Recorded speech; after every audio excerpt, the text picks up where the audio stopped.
No, I did not turn the heat on, even though both the indoor and the outdoor temperature are at about 62.7 degrees. Let's call it 63 here at 9.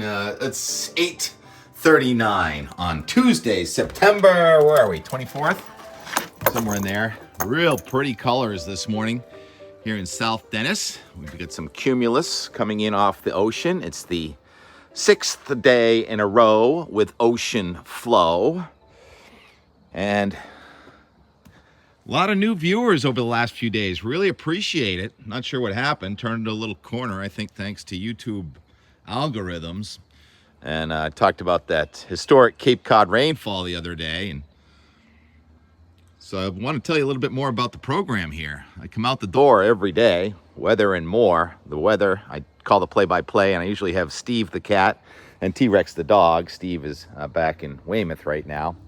And we just make observations, and we talk about how the weather changes. Not only the weather itself from every day, but also the weather forecast changes every single day. And you can't really trust a 5 to 10 day forecast. Most of the big events we've had in the last several months have only come on the radar here, so to speak, within 24 to 60 hours. So when you look out there 10 days, that's 240 hours. A lot is going to change. And what we talk about here is how that weather forecast changes along with the weather changing itself. And always admiring nature's beauty. Those are called paniculata, hydrangea, and they're looking beautiful. Despite a lack of rain over August, we had 8 inches of rain over the weekend, just tremendous. And that was not any forecast, except for one, the Access G. So I use a lot of different resources. I don't have a lot of weather apps that I pay for, but I do contribute to a few weather sites like weather.us and Pivotal Weather. So let's go to the weather.us example of a Boston 5-day forecast. And there it is. There's so much information on here, and you can change models. You can look at any model, and I choose the Euro model, ECMWF, because it seems to be the most reliable.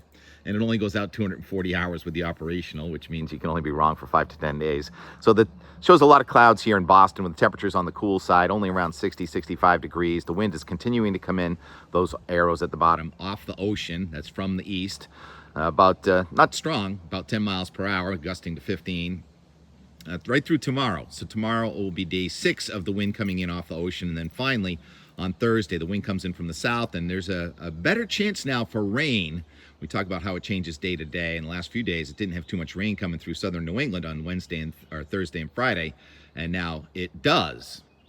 So another website I love to use is called the Weather Prediction Center, and they do a very detailed surface analysis.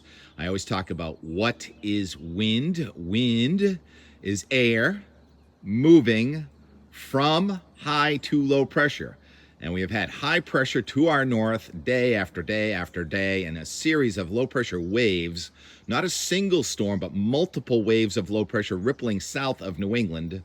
And so that air has been moving from the high pressure system in northern Quebec into the low pressure system south of New England. So that's why we've had wind from the east and the northeast. And because the earth is spinning, the Coriolis force causes the air to turn to the right. So it doesn't go in a straight line from high to low, it curves. And the reason that we've had the same kind of weather day after day after day is called blocking in the atmosphere. And if you put in Climate Prediction Center, CPC, negative North Atlantic oscillation, you'll come up with a graphic that looks like this, with the wavy black line turning into a red line. The black line is the history of the state of the North Atlantic oscillation, and the red line is the forecast. And you can see we are way down at the base of a trough. This is called negative North Atlantic oscillation, also known as the Greenland block. And snow lovers and cold air lovers love to look at this to see what's going to happen in wintertime. Is it going to snow or rain or be cold? Because it usually blocks up cold in eastern Canada and causes the storm track to run south of Cape Cod. And it also has impacts almost worldwide, really, sort of like La Nina or El Nino, how it impacts the flow across much of the northern hemisphere. And so here's the map with the negative North Atlantic oscillation. There's Greenland at the top, and see, there's ridging there. It's almost record warm in Greenland. And then you have cut-off low-pressure systems to the west of Europe and a serious storm track from North America to Europe. And it's also contorted, so the strong jet stream coming off the Pacific kind of bends there and then it goes north, and then it goes south, and it's called the block in the atmosphere, and that's the reason we've had the same kind of weather day after day after day after day, and it's the reason that these storms that have been coming off of North America and just clipped us over the weekend with multiple rounds of different low pressure systems. And these lows really strengthened in the middle of the Atlantic Ocean, and we've seen the impacts last week with that record snow and rain in Austria, Austria, Switzerland, and Poland. And now the storm track has shifted a little south and west in Europe, and now we're getting these tremendous images of flooding from France 2 days ago and then Spain yesterday. And I also follow a lot of people on X. Volcaholic is a great source of information for worldwide weather, and his or hers passion is mostly volcanoes, but any kind of really fascinating natural events. And Volcaholic not only posted about the flooding in Spain, but also the storm that hit Mexico yesterday. Did you know that there was a storm in Mexico yesterday, Acapulco?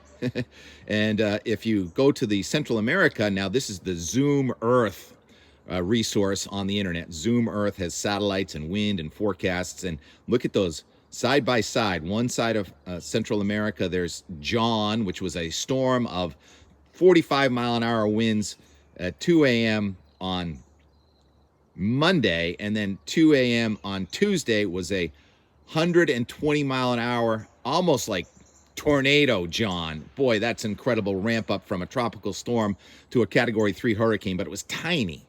So I'm not saying not much damage was done, but that's just an example of how fast the weather can change. And to the right of John is our future massive-looking storm that's going to be Helene. Maybe by the time I get this done editing, Helene will have formed, and that's going to be a huge threat in the Gulf of Mexico. And now one of the best parts of being in New England is we get every kind of weather. We're halfway between the North Pole and the equator, so we get weather that comes from the south, weather that comes from the north, weather comes from the west off the continent, weather comes from the east off the Atlantic Ocean. So we have to watch storms in Alaska, Hawaii, Africa, Gulf of Mexico, because we are sort of the melting pot for all the storms that form over North America. Usually they take a swipe at us. There's a famous meteorologist, he's passed now, but is Edward Lorenz at the Massachusetts Institute of Technology. Slow down, Tim. And he talked about the butterfly effect. He says, a butterfly flapping its wings in Brazil may cause a tornado in Texas. And his point being that the weather has impacts no matter what's happening on the other side of the world. Somehow that's going to impact you on this side of the world. And the huge question today is Helene going to impact New England? And what else is going to happen? What's going to happen with that Greenland block? Well, all things changes. Everything changes in waves. And so now let's go forward. And I use the pivotalweather.com model suite, and I choose the Euro model because it goes out 240 hours, and I can tell you how things change day to day. So this is like a real world weather soap opera, this program with the weather and the nature being usually the and more part. So we're going to go in motion here. We're going to watch. I have to really widen it out so you can see both Canada and the Gulf of Mexico. That's why you see some video on the edges, and then I start closing it in. And there is a front coming at New England. We've been talking about this stalled front that is going to make it in finally late tomorrow night. We are going to start to see some rain as the block starts to break down, and things are going to be changing dramatically in the big picture over the next 5 to 10 days. And I've been doing this quite a bit. I want to stop it on Thursday. And there is Helene. Yesterday it was a 982 storm going into the Big Bend of Florida. Today it's a 984, so it's a little less intense. Oh yeah, millibars, that's what pressure is. And wind is air moving from high to low pressure. And we have about a 10, 12 or so low pressure system in Maine with a serious backdoor front. Boy, that's when they come in from the north instead of the west. And that's generating some heavy rain now. And possible thunderstorms, maybe some hail. There's a cold upper level low in the northeast, and that should bring in some colder and drier air for our weekend. Should be a nice weekend, and we talk about how this changes a lot, and there's been the potential that front causes an ocean storm, but how far out? It looks now, if we put it back in motion, like the storm that's going to form south and east of Cape Cod should be far enough away, should be. Instability showers possible in the mountains here now Friday into Saturday as it turns colder and unstable, and the flow in New England is coming from the north, and there's a cutoff low over the Mississippi Valley taking Helene up into about Kentucky and Tennessee, where it kind of disintegrates, but there's still a lot of energy left over now. That's going to be pure tropical energy over the southeastern United States. And I'm going to stop it again on Monday. I've been stopping it on Monday for several days in a row because 3 days ago, it showed a blizzard in Montana. I got all pumped on that. I'm sure the people up around Jackson Hole were looking at that saying, wow, is that really going to happen? Well, this is the problem with the 10-day forecast. It's completely gone. Now, yesterday it had rain in North Dakota, and now today it just has a front over the border up in Saskatchewan and Manitoba, and a rip and flow with some serious cold air in northern Canada. And I kind of like the change on this because often when it snows out west, we are on the opposite side and we get warmer and wet. Anyhow, so we've canceled the blizzard now, pretty much guaranteed. And now that front that's going to come across the north is going to interact with the remnant of Helene. So let's put this back into motion. That front comes across the Great Lakes now Monday night and Tuesday, and then we'll slow it way down here. The remnant of Helene is trying to get to the coast after stalling for a couple of days and may try and regenerate to the south of New England as a front, a serious cold front, comes into New England next Wednesday into Thursday. But there's more off to the west, an even stronger front.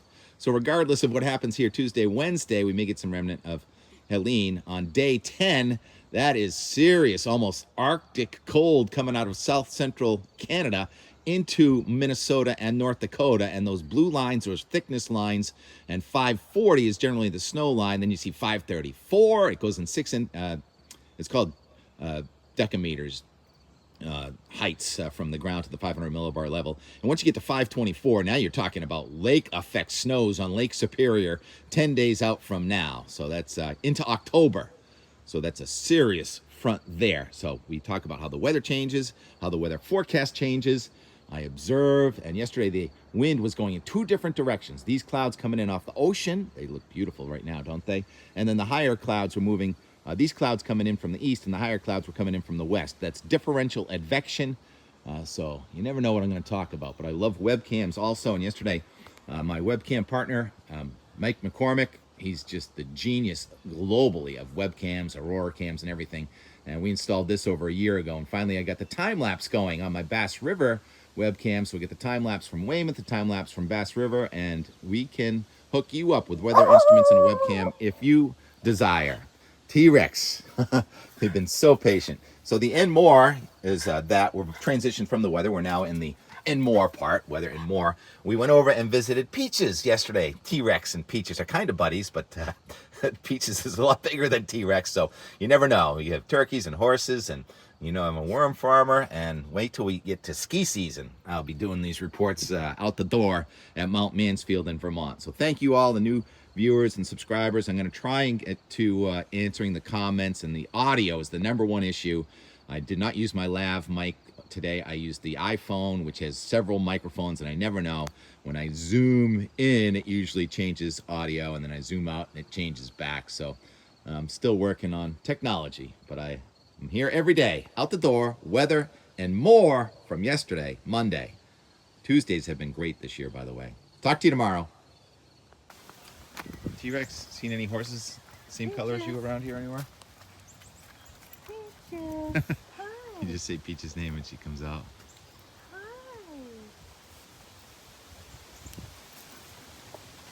Hello. Hello. Look what I have for you. Look what I have. Yeah. Ooh. Yeah. Look.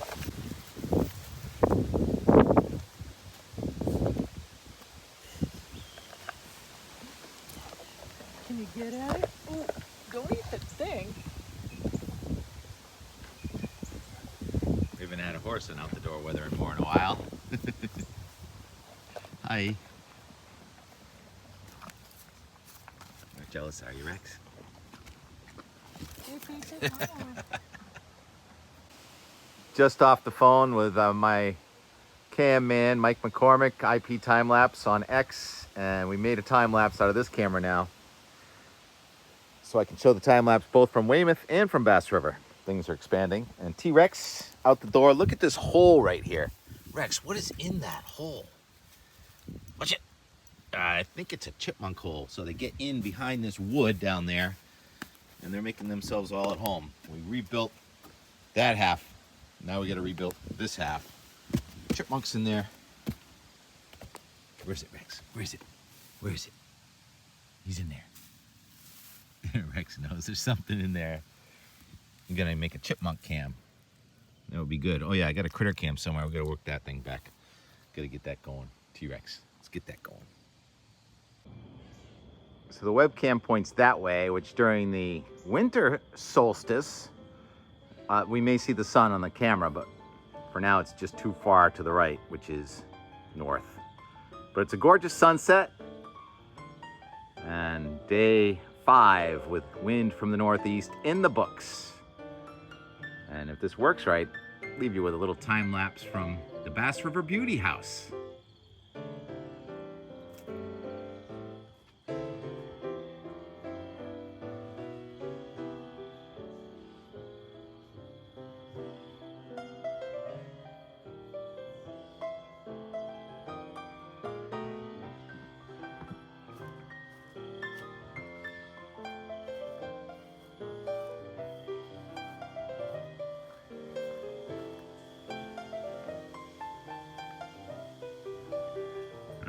The sun is on Kevin's deck because we cut down a bunch of these branches. Yay.